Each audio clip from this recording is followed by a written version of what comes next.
CDS Anil Chauhan साहब, इनका बयान आए हुए 2 दिन से ज्यादा का वक्त बीत चुका है, लेकिन अभी तक सरकार बहादुर कहां है। प्रधानमंत्री नरेंद्र मोदी या उनके कैबिनेट मंत्री वो इस मुद्दे पर आखिरकार क्यों स्थिति स्पष्ट नहीं कर रहे हैं, यह सबसे बड़ा सवाल है इस वक्त का। और आपके जहन में भी यह सवाल शायद जरूर होगा कि क्या पहले भी जो प्रधानमंत्री रहे हैं या पहले भी भारत के साथ में इस तरह के हालात बने हैं, तो क्या तब भी सरकारों ने इसी तरह की चुप्पी साध ली थी। मैंने आज कांग्रेस के एक पुराने कद्दावर नेता को आमंत्रित किया और उनसे कहा कि जरा बताइए कि क्या पहले भी इसी तरीके से हुआ है, क्योंकि हमारे सामने एक बड़ा उदाहरण है, कारगिल का उदाहरण है। और कारगिल के युद्ध में जब अटल बिहारी वाजपेयी की सरकार थी, कांग्रेस तब भी विपक्ष में थी, कांग्रेस आज भी विपक्ष में है, तो क्या तब भी विपक्ष इसी तरीके से बार बार सरकार के सामने जाकर के ये गुहार लगा रहा था कि आप कम से कम संसद का विशेष सत्र बुलाइए, कम से कम आप सर्वदलीय बैठक कीजिए या सर्वदलीय बैठक की अध्यक्षता प्रधानमंत्री करें? क्या तब भी इसी तरीके से हुआ? और कांग्रेस के पुराने नेता, कद्दावर नेता है और बड़ा शानदार जोरदार तरीके से बोलते हैं, जगजीवन शर्मा। उनको पहली बार आप चैनल पर सुनेंगे, लेकिन आप सुनेंगे तो ऐसे ऐसे किस्से उन्होंने बताए कि जब अटल बिहारी वाजपेयी की खुद एक आवाज पर 1962 में, जब उस वक्त के प्रधानमंत्री जवाहरलाल नेहरू, और 1962 की जो परिस्थितियां थी देश के सामने वो बहुत अलग थी आज की परिस्थितियों के मुकाबले। उस वक्त के जो हालात थे वो बहुत अलग थे, क्योंकि 1962 में यह माना जाता है कि भारत को एक तगड़ा झटका लगा था। चीन के साथ में जब हमारा युद्ध हुआ तो उस वक्त में हमें तगड़ा झटका लगा था। लेकिन उस वक्त में आप सुनिए जरा जगजीवन शर्मा की जुबानी, वो कह रहे हैं कि अटल बिहारी वाजपेयी कोई बहुत बड़ी पार्टी नहीं थी उस वक्त में, लेकिन उन्होंने सबसे पहले इस मुद्दे पर आवाज उठाई और विपक्ष की उस आवाज को सुनने का काम पंडित जवाहरलाल नेहरू ने किया। और फिर उसके बाद में उन्होंने अटल बिहारी वाजपेयी जब सरकार में थे, यानी प्रधानमंत्री थे, और जिस वक्त में कारगिल का युद्ध हुआ, मात्र 3 दिन के अंदर अंदर एक समिति बना दी गई थी, कारगिल रिव्यू कमेटी बना दी गई थी। उस कमेटी को लेकर के भी पूरा चिट्ठा खोल दिया है। और अब सवाल यही है उसमें कि क्या प्रधानमंत्री नरेंद्र मोदी वो भी आज उसी तरीके से करके दिखाएंगे जैसे उनके नेता या देश के पूर्व प्रधानमंत्री ने किया है। लेकिन इस बातचीत में आप जरा गौर से सुनिए इस बातचीत को। इस बातचीत में जगजीवन शर्मा वो एक बड़े डर की तरफ, एक बड़ी आशंका की तरफ अपना इशारा जाहिर कर रहे हैं। वो ये कह रहे हैं कि कहीं ऐसा ना हो मोदी ब्रिगेड, वो जिस तरीके से कर्नल सोफिया पर, उनके परिवार पर, विक्रम मिश्री साहब पर टूट पड़ी थी, कहीं वही हाल, वही अनहोनी, वैसा ही काम सीडीएस अनिल चौहान के साथ ना हो जाए। तो इस बातचीत को जरा एक बार आप सुनिए, आपको बहुत कुछ समझ में आएगा। 62 में कैसे हालात थे, तब किस तरीके से, तब किस सरकार ने रिएक्ट किया था। बोफोर्स का मामला भी इन्होंने बताया है कि बोफोर्स में कौन जंग लगी हुई मिसाइलें कहकर के ताना कस रहे थे, और चंद्रबाबू नायडू इनके ससुर का भी जिक्र करते हुए एक पुरानी बात इन्होंने सामने रख दी। तो इस इंटरव्यू को आप सुनेंगे तो आपको बहुत हद तक तस्वीर साफ हो जाएगी। और सवाल फिर यही कि आज मौजूदा हालात में प्रधानमंत्री नरेंद्र मोदी क्या करने वाले हैं। सर, आपका बहुत बहुत स्वागत है। और बीजेपी अब यही आरोप लगा रही है आप पर कि आप सेना का मनोबल गिरा रहे हैं, सेना पर सवाल उठा रहे हैं। आपके सभी दर्शकों को मेरा नमस्कार। जी। देखिए, सरकार जनता के समक्ष सच्चाई लाना नहीं चाहती, जबकि अभी तक तो हम सिर्फ ये समझते थे कि जो फॉरेन मीडिया है उस तरह वो इस प्रकार की खबरें दे रहा था कि हमारे विमान गिरे हैं, हमले में हमें नुकसान हुआ है। लेकिन अब तो सीडीएस की रिपोर्ट जब सामने आई, सीडीएस ने खुद अपने इंटरव्यू के अंदर इस बात को स्वीकारा है कि मैं ये नहीं कहता कि कितने गिरे, लेकिन मैं ये कहना चाहता हूं कि क्यों गिरे। इसका मतलब वो कुछ तकनीकी कमियों की बात कर रहे हैं या हमारे दिशा निर्देश में सरकार के किसी पहलू पर कमी रह गई, इस बात को उन्होंने उठाया है। अभी तक कांग्रेस जब ईमानदारी से राहुल जी ने इस बात को पहले उठाया, तब इन्होंने बहुत तरीके से कांग्रेस को कसूरवार ठहराया और कांग्रेस को कटघरे में खड़ा किया और हमारी देशभक्ति पर और न जाने कितने सवाल इन्होंने उठाए और हमें दोषी ठहराया गया है कि हम सेना का मनोबल गिरा रहे हैं। आज मैं पूछना चाहता हूं, सेना का मनोबल कहां गिरा? जब भारत का विदेश मंत्री हमले से पहले पाकिस्तान को सूचित कर देता है, आगाह करता है, सेना का मनोबल तब गिरता है जब हम कदम उठाने से पहले ही वहां पर जो है। और जिस बात की दुहाई देते थे कि भाई 1991 में हमने एक पैक्ट किया था, वो पैक्ट शांति के टाइम का था, युद्ध के समय की बात नहीं थी कि हम आपस में एक दूसरे को सूचनाओं का आदान प्रदान करेंगे। वो हम शांति में अगर मान ले कहीं रिहर्सल कर रहे हैं तो हम उसको पहले दुश्मन को आगाह कर देते कि उसके मन में भ्रांति ना पैदा हो जाए कि हम कोई हमले की तैयारी कर रहे हैं। वो पैक्ट हमारा ये था, उसमें ये नहीं था कि अगर हमारे पास आतंकवादी कार्रवाई की जाएगी और उसको मुंह तोड़ जवाब देने के लिए हम पाकिस्तान को आगाह करेंगे। एक तरफ तो हम ये कह रहे हैं कि पाकिस्तान जो है वो इस आतंकवाद को पनपाता और वही खुद को पालता पोसता है, उसकी भूमि के ऊपर जो है आतंकवादी अड्डे तैयार होते हैं और आतंकवादियों का यहाँ पर प्रस्थान वहीं से होता है। दूसरी तरफ आप हमसे कह रहे हैं सेना का मनोबल तब टूटता है जब कदम लेने से पहले ही दुश्मन को आगाह एक जिम्मेदार हमारा जो है मोदी मंत्रालय का मंत्री कहता है और वो इस बात को बड़ी शेखी के तौर पर कहता है। सेना का मनोबल अगर हम बात करें, आज सरकार से हम क्या, कांग्रेस क्या मांग कर रही है? हम यही तो कह रहे हैं कि आप संसद के पटल पर सारी जानकारी लाइए, जनता जानना चाहती है कि हमने क्या पाया और क्या खोया। हम इसकी विवेचना करें, अगर हमारी कहीं कमी रही है तो सरकार को स्वीकार करना चाहिए।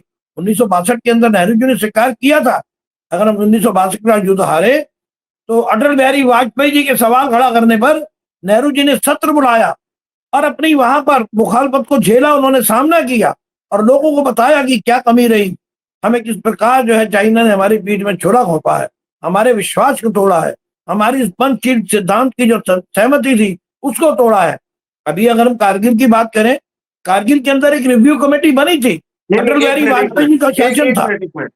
आप ये कह रहे हैं कि अटल बिहारी वाजपेयी साहब ने 62 में सवाल खड़ा किया था? बिल्कुल खड़ा किया, नेहरू जी के सामने संसद सत्र बुलाया था, सत्र बुलाया और बकायदा स्पष्टीकरण दिया, अपनी कमियों पर भी चर्चा हुई वहां पर। नेहरू जी ने स्वीकारा कि हमारी कमी कहां रही। अगर चाइना ने हमारे साथ विश्वासघात किया, उसने हमारी पीठ में छुरा मारा है, हमने ऐसा नहीं किया। हम तो दोस्ती की बात को लेकर गए थे, लेकिन उन्होंने पीछे से हम पर हमला किया। अटल बिहारी वाजपेयी इकलौते थे जो ये मांग कर रहे थे या पूरा विपक्ष मांग कर रहा था, अगर बता पाए? नहीं, उस टाइम में ये सवाल सबसे पहले अटल बिहारी वाजपेयी जी ने उठाया था। हम अगर एक व्यक्ति की बात को इतना महत्व देते हैं, क्योंकि हम लोकतंत्र के प्रहरी हैं, हम लोकतंत्र के जनक हैं, हम लोकतांत्रिक प्रक्रिया को प्रारंभ किया है, लोकतंत्र की जिम्मेदारी हमारे कंधों पर रही है। हम सत्ता में रहे या विपक्ष में रहे, लेकिन लोकतंत्र की हमेशा हमने रक्षा की है, लोकतांत्रिक बाध्यताओं में बंद कर रहे हैं। हमने लोकतंत्र का सम्मान किया है, हमने संविधान का सम्मान किया है। हमने अगर किसी ने भी आवाज उठाई है जनता के समक्ष, हमने सच्चाई पेश की है। लेकिन आज सरकार क्यों भाग रही है सच्चाई से? कारगिल के अंदर अपने ही नेता से सबक ले। एक रिव्यू कमेटी बनी थी, 4 सदस्य कमेटी, जिसने इस बात की विवेचना की कि कारगिल में क्या कमी रही, क्योंकि कारगिल का युद्ध भारत की धरती पर लड़ा गया था, पाकिस्तान की सेनाएं अंदर घुसी थी, हमारी सेनाओं ने उनका मुंह तोड़ जवाब देकर उनको खदेड़ा था। वो पाकिस्तान की क्षेत्र नहीं था। हमें ये फक्र है, हमें गर्व है, जब जब कांग्रेस का शासन रहा है हमने पाकिस्तान की धरती पर जाकर युद्ध लड़ा है। लेकिन जब जब एनडीए या भाजपा शासित हमारी सरकारें आई हैं, तब तक दुश्मन ने हमारे क्षेत्र में आकर हमें हमला कर और हमें, हमारे लोगों को, हमारी इनको शहादत करने का उसने दुस्साहस किया हमेशा, और हमारी सरकार उस समय कोई जवाब नहीं देती। अभी भी देश के रक्षा मंत्री कह रहे हैं कि हमने प्रोबेशन पर रखा हुआ है पाकिस्तान को। प्रोबेशन क्या चीज होती है? एक मिनट में थोड़ा सा दर्शकों को बता दूं, आप जो है वो कारगिल के वक्त की जिक्र कर रहे हैं। कारगिल में 3 दिन के बाद में, अटल बिहारी वाजपेयी की तब सरकार थी और 3 दिन के बाद में कारगिल रिव्यू कमेटी वो बनाई गई थी। और उसमें 4 सदस्य थे। मौजूदा वक्त में आज विदेश मंत्री है एस जयशंकर, इनके पिता के सुब्रमण्यम वो उसके अध्यक्ष थे उस कमेटी के, और उन्हीं की अध्यक्षता में कमेटी बनी जिसने 15 दिसंबर को रिपोर्ट सौंपी और उसके बाद में 22 फरवरी को रिपोर्ट संसद के पटल पर रखी गई थी। हाँ, लोगों के समक्ष एक सच्चाई आई, हमें पता लगा कि हमारी कहां कमजोरियां रही। एक तरफ वाजपेयी जी बस लेकर जा रहे थे, दूसरी तरफ वो लोग कारगिल में बढ़ रहे थे, और इस प्रकार हमने वहां पर हमारे जवानों ने अपनी शहादत देकर वहां कारगिल को मुक्त करवाया पाकिस्तान के चंगुल से। हम इस तरीके की वारदातें हमने अपने देश के अंदर देखी हैं, और आज सरकार अपनी जिम्मेदारी से भाग रही है। आप 26 निर्दोष लोगों की हत्या हुई, आप उन आतंकवादियों का पता नहीं लगा सके, आप उन आतंकवादियों को ढूंढ नहीं सके, आप उन आतंकवादियों को गिरफ्तार नहीं कर सके, आप उन आतंकवादियों को, अगर आपने मान लीजिए ऑपरेशन सिंदूर की अगर आप बात करते हैं, अगर उस सिंदूर की रक्षा के लिए, उस सिंदूर का बदला लेने के लिए अगर हम लोग यहाँ पर निकले हैं, तो उसका बदला तभी होगा जब हम 4 उन आतंकवादियों को उनका सर यहाँ पर झुकाएंगे और उनका सर काट के उसके सामने रखेंगे। जब हम उनको पूर्ण तरीके से सजा देंगे और उनको बताएंगे कि अगर कोई भारत के अंदर हमारी 1 इंच भूमि पर भी आकर हमें आतंकित करने की कोशिश करेगा, तो हम उसके घर में घुस के उसको मारेंगे। लेकिन हम क्या कर रहे लेकिन हैं? शर्मा जी, आप पर आरोप ये लग रहा है, कल भी एक टीवी डिबेट में मां बहन की गालियां तक आ गई। वो भाजपा के एक प्रवक्ता है प्रेम शर्मा, वो कह रहे थे कि राहुल गांधी पाकिस्तान की भाषा बोल रहे हैं, पाकिस्तान के चमचे हो गए हैं, आसिम मुनीर की भाषा राहुल गांधी बोल रहे हैं। और फिर उसके बाद में उन्होंने गाली दी कांग्रेस के एक बाप के प्रवक्ता को। तो बात वो नहीं है, हम सीरियस यहाँ पर डिबेट सीरियस जो है टॉपिक पर बात कर रहे हैं। तो सवाल ये है कि क्या एक मिनट में कंप्लीट कर लूं, आपको लग रहा है कि ये बात जो आप कह रहे हैं वो केवल कांग्रेस के मन में है, या आप लोगों के बीच में जो रहते हैं तो लोगों में भी आप वही बात अब सुन रहे हैं, समझ रहे हैं कि लोग भी अब इस बात पर सुनना चाहते हैं देश के प्रधानमंत्री से? लोग इस बात को पूर्ण रूप से बड़े इसमें आक्रोश में है जनता, कि जब हम अपना लक्ष्य हासिल करने में हमारी सेनाएं तैयार थी, जब मैं उस बात पर नहीं जा रहा कि गोदी मीडिया क्या कह रहा था, लाहौर पहुंच गए हैं, सरगोदा पहुंच गए हैं, रावलपिंडी पहुंच गए हैं, कराची हो गए हैं, फलानी जगह दूर है वहां तक कब्जा करना है ऐसी। लेकिन फिर भी हमारी सेनाओं के अदम्य साथ के प्रति हिंदुस्तान की जनता बहुत प्रोत्साहित थी, और वो इस बात का इंतजार कर रही थी कि अब हम बहुत जल्दी पीएको को मुक्त करा लेंगे, हम बहुत जल्दी उन आतंकवादी अड्डों का सर्वनाश कर देंगे जहां से वो आतंकवादी सर उठाते हैं। लेकिन ऐसे समय पर भारत के प्रधानमंत्री ने राष्ट्र अध्यक्ष के सामने एकदम घुटने टेक दिए।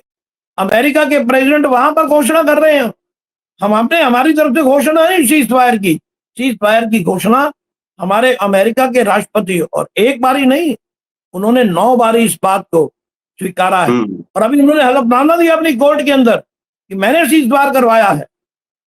और आप देखिए, आप व्यापार आप जो है वो पुराने नेता है, मैं थोड़ा सा आपसे समझना चाह रहा हूँ। आपने बड़ी बात बताई अटल बिहारी वाजपेयी साहब की, ये आपको क्या वजह समझ में आ रही है कि अगर उस वक्त में जब 62 में हमारी स्थिति अच्छी नहीं थी, हम लोगों को बड़ा नुकसान हुआ, उस वक्त में अगर अटल बिहारी वाजपेयी एक ऐसे सांसद जिनके पास में कोई बहुत बड़ी पार्टी के नेता भी नहीं थे उस वक्त में, वो उनके कहने पर अगर नेहरू जी तैयार हो गए, देश के पहले प्रधानमंत्री वो तैयार हो गए, तो आज मोदी जी जिनके सामने पूरा विपक्ष लामबंद होकर के इस बात को कह रहा है, मोदी जी अपने आप में कहते हैं कि नहीं मजबूत है, 56 इंच की छाती है, तमाम बातें हैं, तो मोदी जी क्यों नहीं तैयार हो पा रहे हैं फिर इसके लिए?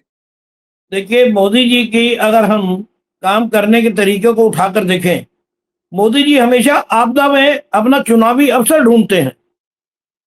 मोदी जी ने क्या किया सर्जिकल स्ट्राइक के बारे में बाद में, आपको जो 40 जवानों की शहादत हुई, जो 250 किलो आरडीएक्स आपके शासन के अंदर, शासन तो वहां पर केंद्र सरकार का था, आपके रहते हुए वहां पर 250 किलो आरडीएक्स लेकर आजाद होकर बिल्कुल ही बड़े बेखौफ वहां पर एक गाड़ी घूमती रही, और आप कहते थे हमारी तो वहां पर सुरक्षा बड़ी चाक चौबंद है। और आपने वहां जो हमारे सैनिक बस में जा रहे थे, बड़े उन्होंने आराम से आतंकवादी आए और उन्होंने वहां पर एक घटना को अंजाम दिया और हमारे 40 जवान शहीद हो गए। उसके बाद में आप जो है आपदा में अवसर अभी क्या देख रहे हैं आप, जो आपदा में यही है। अवसर की बात कर रहे हैं? आज आप देखिएगा ये जो ऑपरेशन सिंदूर बार बार कह रहे हैं, ऑपरेशन सिंदूर तो जारी है। मैं सोचने लगा भाई ऑपरेशन सिंदूर जारी है, सीज फायर तो हो गया, अब ऑपरेशन सिंदूर कहाँ जारी है? तो पता लगा कि ऑपरेशन सिंदूर अब यात्राओं में जारी है, दौरे हो रहे हैं, गुजरात में जाया जा रहा है, अब वहां पर आसाम में जाएंगे, भोपाल में जाएंगे और देश के विभिन्न राज्यों में जाकर जनता के समक्ष ऑपरेशन सिंदूर के नाम पर आप वहां पर अपने लिए चुनावी माहौल खड़ा करने की बात करेंगे। लेकिन वो समझते नहीं है, हिंदुस्तान की जनता बेवकूफ नहीं है। हम लोग राष्ट्र की सुरक्षा के लिए राजनीतिक स्वार्थों को छोड़कर सरकार के साथ मजबूती से खड़े हैं। कांग्रेस ने फैसला दिया, पूरे विपक्ष ने फैसला दिया कि हम आपके साथ खड़े हैं। हिंदुस्तान का एक एक नागरिक भारत की सरकार के साथ खड़ा था उस बात पर कि हमें इस आतंकवादी अड्डों को खत्म करना है। हमने लेकिन पाकिस्तान प्रधानमंत्री बिहार में जाके कह रहे कि वचन पूरा किया है उन्होंने, अब मैंने ये अपना वचन पूरा किया। आप अंदाजा लगा सकते हैं, क्या 4 आतंकवादी पकड़े गए? क्या हमने उनका नामो निशान मिटा दिया? क्या हमने आतंकवादी अड्डे, जो ये खुद अपने कह रहे थे कि 20 ऐसे अड्डे हैं, जबकि वहां पर 20 से कहीं ज्यादा अड्डे पल रहे हैं, क्या हमने उनको नेस्तो नाबूद कर दिया? क्या हम वहां से अजहर मसूद को ले आए? क्या हमने जो आतंकवादियों के आका थे वहां पर उनको मसल दिया? बिल्कुल। क्या पाकिस्तान दोबारा इस बात की जो है कोशिश नहीं करेगा कि वो आतंकवाद को लेकर फिर हमारे यहाँ इस प्रकार की घटनाएं करेगा? क्या पाकिस्तान आज की तारीख में हमारे से बहुत जरा जो डरा हुआ है? क्या हमने पाकिस्तान को सबक सिखा दिया है? पाकिस्तान पूरे विश्व के अंदर उसका मुनीर और उसका प्रधानमंत्री जा जाकर विदेशों में जा जाकर डींगे हाँक रहा है, लेकिन हमारा प्रधानमंत्री सर्वदलीय बैठक में भी नहीं आता। हमारा प्रधानमंत्री चुनावी रोड शो कर रहा है। ये क्या तरीका है? और आप ये कह रहे हैं कर्नल सोफिया के परिवार को, आप ये कह रहे हैं हम पर फूल बरसाइए। अरे शर्म आनी चाहिए भारत के प्रधानमंत्री को। कर्नल सोफिया ने इतना अदम्य साथ का परिचय दिया, हमें उन पर फूल बरसाने चाहिए, हम उस माँ और बाप पर जिन्होंने इस बहादुर बेटी को जन्म दिया। उसके पिता भी फौज में रहे, उसके दादा भी फौज में रहे। ठीक है, मैं आपसे एक बड़ी बात समझना चाह रहा हूं। अभी आप कह रहे हैं कि सर्वदलीय बैठक में प्रधानमंत्री नहीं आ रहे हैं या आपदा में अवसर वो तलाश कर रहे हैं, जाहिर सी बात है आपका इशारा बिहार चुनाव की तरफ है। लेकिन मैं ये चीज समझना चाहता हूं अपने दर्शकों के लिए कि अभी अगर आज सर्वदलीय बैठक के लिए प्रधानमंत्री या बीजेपी की तरफ से घोषणा नहीं हो रही है तो ठीक है, मानसून सत्र में तो कम से कम संसद का सत्र चलेगा ही। अगर विशेष सत्र सरकार नहीं बुला रही है तो मानसून सत्र में तो प्रधानमंत्री को आना पड़ेगा। और जाहिर सी बात है, जब पहले ही दिन, तब तो ये विपक्ष मांग करेगा ही इस मुद्दे पर चर्चा के लिए। और ये सब कुछ बिहार चुनाव से पहले भी होगा। बिहार का चुनाव जो है वो अक्टूबर नवंबर में है, लेकिन मानसून सत्र तो अभी आ जाएगा।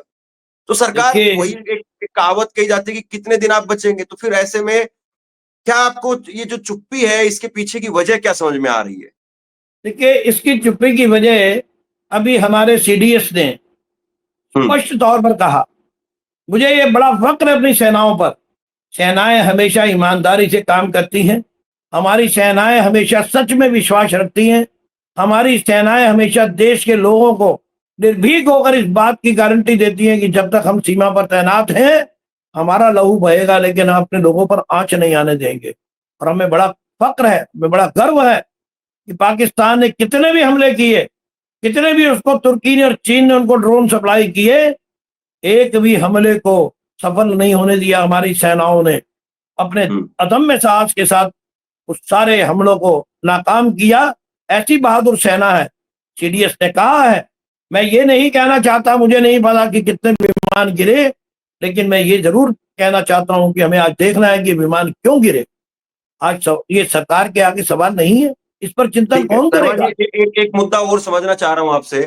जैसा कि आपने भी जिक्र किया कर्नल सोफिया का, अभी विक्रम मिश्री साहब, उनके परिवार, उनकी बेटी, उनकी पत्नी पर जिस तरीके से जो पर्सनल अटैक किए गए, और सोशल मीडिया पर आपको पता है किस तरीके से, कितने गंदे लेवल पर, बिल्कुल निचले स्तर पर जाकर के बहुत गंदे हमले किए जाते हैं। तो आपको कहीं इस बात का भी डर है कि प्रधानमंत्री अगर आगे नहीं आए या सीडीएस के जो स्टेटमेंट है उस पर सरकार ने आकर के अपनी तरफ से स्पष्टीकरण नहीं दिया? क्योंकि अभी तक किसी मंत्री ने, चाहे वो राजनाथ सिंह हो, रक्षा मंत्री, चाहे गृह मंत्री साहब हो, सीडीएस को लेकर के कुछ नहीं कहा। तो कहीं ऐसा तो नहीं कि कल को हम देखने लगे कि सीडीएस साहब को भी ऐसे ही गालियां दी जा रही है?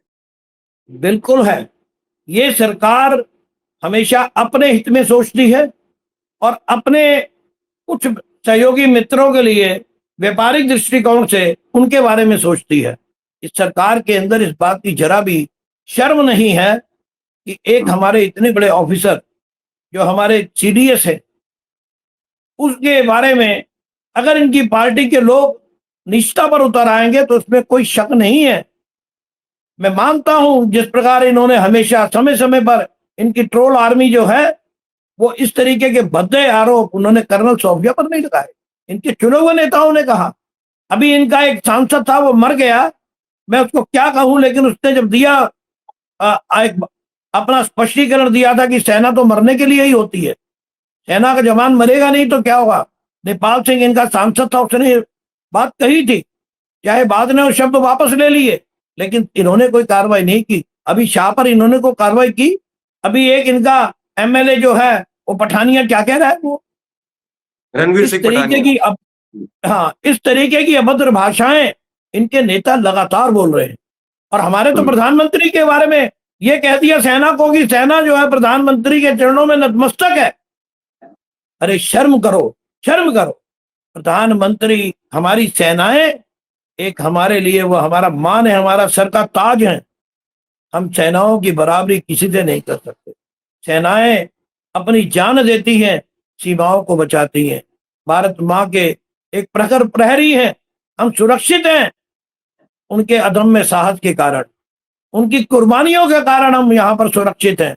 हम यहाँ चैन की सांस लेते हैं तो वो इसीलिए लेते हैं कि हमारी सेनाएं दुश्मनों के सामने सीना तान कर खड़ी हैं और उनको ठीक है। खदेड़ने की हिम्मत रखती हैं। समय समय पर खदेड़ा भी है।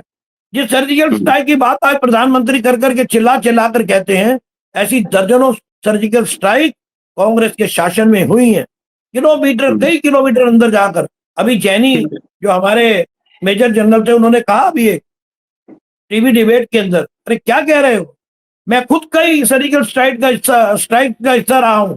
हमने कई कई किलोमीटर घुसकर जो है पाकिस्तान के अंदर वहां पर सर्जिकल स्ट्राइक की है, लेकिन कोई प्रचार नहीं किया।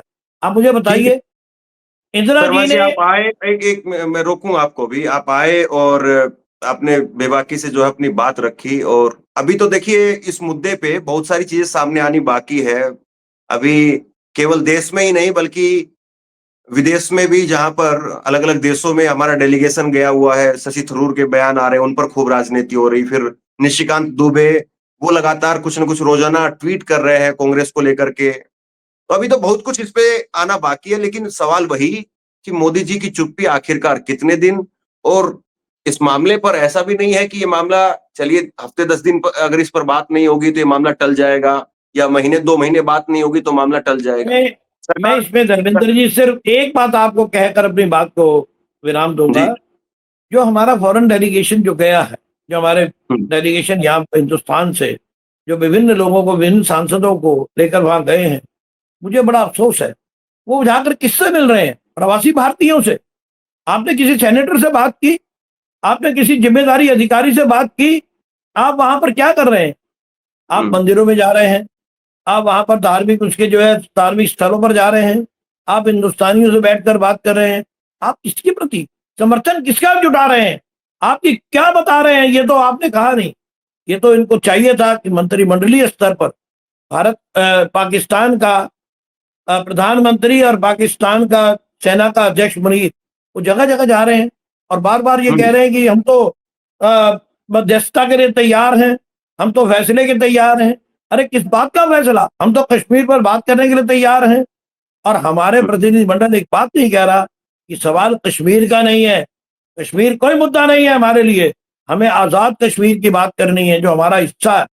ये अपनी बात नहीं रख पा रहे मजबूती से। ठीक है। वहां पर सिर्फ जो है महिमा देखिए, मंडन हो रहा है तो प्रधानमंत्री आपने का, और सही कुछ बात, नहीं कर। आपने जो है वो वाकई सही बात कही है कि जहां पर भी डेलीगेशन जा रहा है वो वहां के प्रमुख से क्यों नहीं मिल पा रहा है, वहां के प्रधानमंत्री से, राष्ट्रपति से बातचीत नहीं हो पा रही, प्रेस को संबोधित किया जा रहा है, या अलग अलग जो है वो सोशल ग्रुप्स को संबोधित किया जा रहा है। तो ये भी अपने आप में एक बड़ा टॉपिक है कि क्या केवल जो है शहर सपाटा हो रहा है, या वाकई वहां से कुछ निकल करके भी आएगा। चर्चा ये भी हुई थी कि प्रधानमंत्री क्यों नहीं जा रहे हैं, या प्रधानमंत्री क्यों नहीं जो है खुद समर्थन जुटा रहे हैं।